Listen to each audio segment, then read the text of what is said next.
How can Fairmont make this type of a promise? I mean, it seems pretty crazy to me that you may be paying a whole lot of college tuition in the future.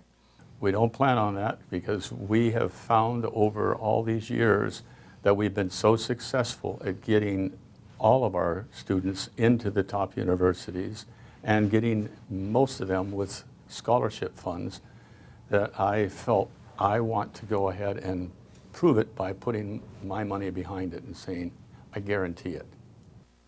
We know a private education is an investment, and we know that some families might find it out of reach. But we work with families to make it a reality, even when they thought it wasn't a possibility. What's more, investing in a Fairmont education, it's an investment in your child's future that will pay dividends, especially with their college tuition. We recognize that tuition in a private school is quite an investment, but it's an investment that is well worth it when you see the return on the investment that you get by getting into the top universities with scholarship money that helps you to pay for an even greater investment of college. Even if I could afford college or could afford tuition to a private school like Fairmont, isn't it really hard to get in? I mean, I think there's a perception that you have to be a gifted student to get an education here at Fairmont. We think all of our children, all of our students are gifted, but we have found that we are able to accept students that are A, B, and even C students that are struggling sometimes, but with the help that we give them, they are so much more successful than where they're not surrounded with students that are working hard with faculty and teachers that are really dedicated to help them to become the greatest that they can. And that's what I really believe in, and so our guarantee includes those students with even GPAs of A's, B's, and C's. Great. So, how are benefits determined? Like, how do I know if I get 100% or I get 0? We would direct you to go to our website, to fairmontschools.com/promise, and there you'll find all of the information you need with details that you can even run a little calculator to estimate what you think your child, where they will be and how many years here, and that'll tell you exactly what the promise will deliver. Mr. Jackson, isn't the college promise just a way to fill seats? I mean, maybe enrollment's down, maybe your enrollment numbers are going down. Come on, what's this promise really about? That's not correct. That's not a correct statement. We have found that we have done such an incredible job of educating our kids for the last many years that I'm willing to stake our reputation on the fact that we will get your kids into the very top universities with scholarship money, or we will make up the difference.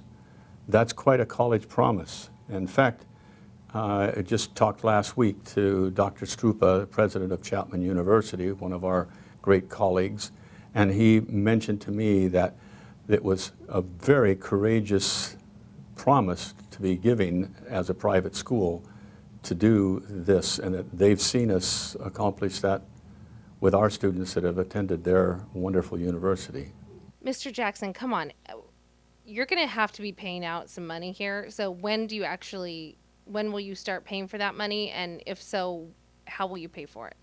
I don't expect that we will be needing to pay it out. And if we aren't successful with every one of our students getting them into the top universities with the scholarships that I know they will get, then in 4 years we'll have to start helping out for the first time. But that's long enough ways where I can guarantee those students will be prepared and they will receive everything that we promised, just like we've been doing for the last many, many years. And research seeing that we really have delivered where 90 to 100% of our kids each year are getting that. To me, it's a no-brainer. That's good. I know we can do it. What do you say to the parents? I mean, are you taking phone calls from parents that are upset that their kids aren't going to qualify for the money? I mean, didn't they miss the boat if they have a kid in 9th or 10th or 11th grade? We're going to continue to let them know that we're very proud of the fact that they have done so well historically, and they will continue to do that well, that we can make this promise, and that I know that our existing high school students will still get into the top 100 But universities. they're not getting the promise. What do you say to the parents of kids who may have missed the boat because they already have a high schooler and they're not going to be here in 7th grade? They don't get the same financial guarantee that the younger students are receiving. They are still receiving the same incredible amount of help and work that we've been delivering for all these years. And I know that they're going to get into the top universities, or I wouldn't be making the promise to the younger kids that we had to start somewhere, and we are starting with this year's 9th graders that have been at Fairmont for 2 years or more. And that's the only way that I can make sure that we can keep the promise, that I need the time to continue to deliver for all of you. And the other thought that's going through my head is that it's really going to benefit all of you there now too, because we're going to put even more emphasis on it with our teachers and college counselors, that we want every kid to get in. We're guaranteeing it. And so you're going to continue to work with the seniors, the juniors, and the sophomores this year to give them what we've always been giving them. And come this year, we'll be now guaranteeing that for our younger students.